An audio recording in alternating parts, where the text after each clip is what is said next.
மாணவ மாணவியர் அனைவருக்கும் வணக்கம். இந்த காணொளி பதிவில் 10ஆம் வகுப்பு கணித பாடத்தில் பயிற்சி 1.3 8வது கணக்குறை விட தான் நினைச்சு போறோம் அப்படின்னா பார்க்க போறோம். f என்ற சார்பு f of x equal to 3 minus 2x என வரையறுக்கப்படுகிறது. f x squared equal to f of x whole squared எனில் x ஐ காண்க. அதாவது x க்கு மதிப்பு என்னன்னு கேட்டிருக்காங்க. ஃபர்ஸ்ட் சம்மில் என்ன கொடுத்துருக்காங்களோ அதை எடுத்து எழுதுங்க.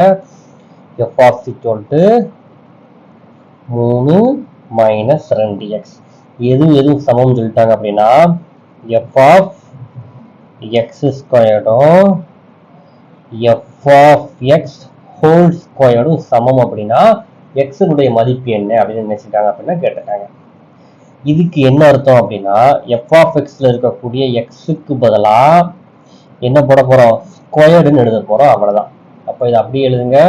3 minus 2 எக்ஸுக்கு பதிலாக என்னப்பா போட போறோம், எக்ஸ் ஸ்கொயர்டு நம்ம என்ன செய்ய போறோம் அப்படின்னு நம்ம எழுத போறோம். இங்க என்ன கொடுத்துருக்காங்கன்னா f of x whole square கொடுத்துருக்காங்க. அப்போ ஃபர்ஸ்ட் f of x எழுதுங்க. f of x என்னது அப்படின்னா 3 minus 2x இதுக்கு ஹோல் ஸ்கொயர்டு கொடுத்துருக்காங்க. சரி, அந்த ரெண்டுக்கு வித்தியாசம் தெரிஞ்சுக்கணும். இதுல என்ன கொடுத்துருக்காங்க, எக்ஸுக்கு பதிலாக எக்ஸ் ஸ்கொயர் போட சொல்லியிருக்காங்க இந்த டேம். இதுல என்ன கொடுத்துருக்காங்க அப்படின்னா f of xக்கு ஹோல் ஸ்கொயர் எழுத சொல்லியிருக்காங்க, அவ்வளவுதான். சரிங்களா? இப்போ அதை அப்படி எழுதுங்க. எழுதியாச்சா? இதை என்ன ஃபார்ம் அப்படி எழுதலாம் அப்படின்னா a minus b the whole square. Formula என்னதுப்பா, a square minus 2ab plus b square. இங்க a அப்படிங்கிறது என்னதுன்னா 3, b அப்படிங்கிறது என்னதுன்னா 2x. இது அப்படியே ஃபார்முலா அப்ளை பண்ண போறோம். இங்க இருக்கு a ஸ்கொயர்டா, அப்ப a க்கு பதிலா என்ன போட போறோம், 3 ஸ்கொயர் மைனஸ் இங்க 2, a க்கு பதிலா என்ன போடுவோம் 3, b க்கு பதிலா என்ன போட போறோம் 2x plus b square. b க்கு பதிலா என்ன போட போறோம் அப்படின்னா 2x த ஹோல் ஸ்கொயர். இது அப்படி எழுதுங்க. 3 minus 2x the whole square equal to 3 ஸ்கொயர்னா 3 into 3 எவ்வளவு 9 மைனஸ் 2 3 பெருக்கினீங்க என்ன வரும் 6, 6 2 பெருக்கினீங்கன்னா 12. இங்க x இருக்கிறதுனால என்ன x அப்படின்னா 12x. இந்த ஸ்கொயர்டு 2க்கு வரும் xக்கு வரும். அப்ப 2 ஸ்கொயர் பண்ணீங்கன்னா 4, x ஸ்கொயர் பண்ணீங்கன்னா x ஸ்கொயர். இப்ப பாருங்க, இந்த மைனஸ் 2x ஸ்கொயர் ஈக்குவல் டுக்கு இந்த பக்கம் வரும்போது எதா மாறும் அப்படின்னா பிளஸ் 2x ஸ்கொயரா மாறிடும். ஸ்கொயர்டையும் ஸ்கொயர்டையும் பக்கத்தில் எழுதுங்க. இந்த 4x ஸ்கொயர் அங்கேயே தான் இருக்கு. இந்த மைனஸ் திரும்ப எதா மாறும் பிளஸ் 2x ஸ்கொயர். இங்க என்ன இருக்கு மைனஸ் 12x. இங்க என்ன இருக்கு பிளஸ் 9. இந்த பிளஸ் 3 ஈக்குவல் டுக்கு இந்த பக்கம் வரும்போது என்ன 3 வரும் அப்படின்னா மைனஸ் 3 ஈக்குவல் டு 0.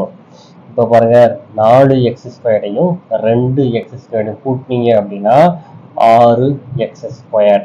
இங்க 12x அப்படியே இருக்கும். 9ஐயும் மைனஸ் 3ஐயும் கழிச்சிங்க அப்படின்னா என்ன வரும் அப்படின்னா 6 ஈக்குவல் டு 0. இப்போ பாருங்க, இந்த எல்லா டேர்முமே எதால வகுப்படும் அப்படின்னா 6ஆல நினைச்சிங்க அப்படின்னா வகுப்படும். ஸோ எல்லாத்தையும் எதால வகுத்துருங்க அப்படின்னா ஒரு 6ஆல என்ன செய்ய போறீங்க அப்படின்னா வகுக்க போறீங்க.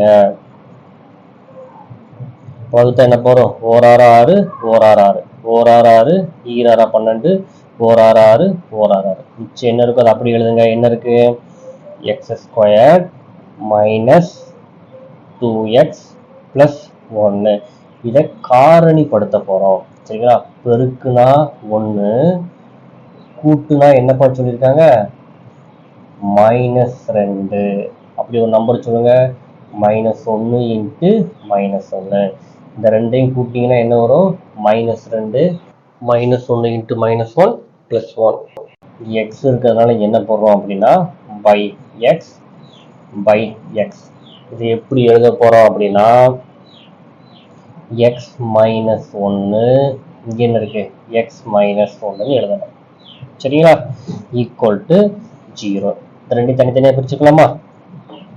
இங்க பாருங்க, இங்கேயும் எக்ஸ் மைனஸ் 1 தான், இங்கேயும் எக்ஸ் மைனஸ் 1 தான். இந்த ரெண்டுக்கும் பொதுவாக ஒரு எக்ஸ் மைனஸ் ஒன்று எடுத்து ஈக்குவல் டு 0 போடுங்க. இந்த -1 ஈக்குவல் டு இந்த பக்கம் போகும்போது எதா மாறிடும் அப்படின்னா +1 மாறிடும். அப்போ எக்ஸுக்கு மதிப்பு என்னது அப்படின்னா 1.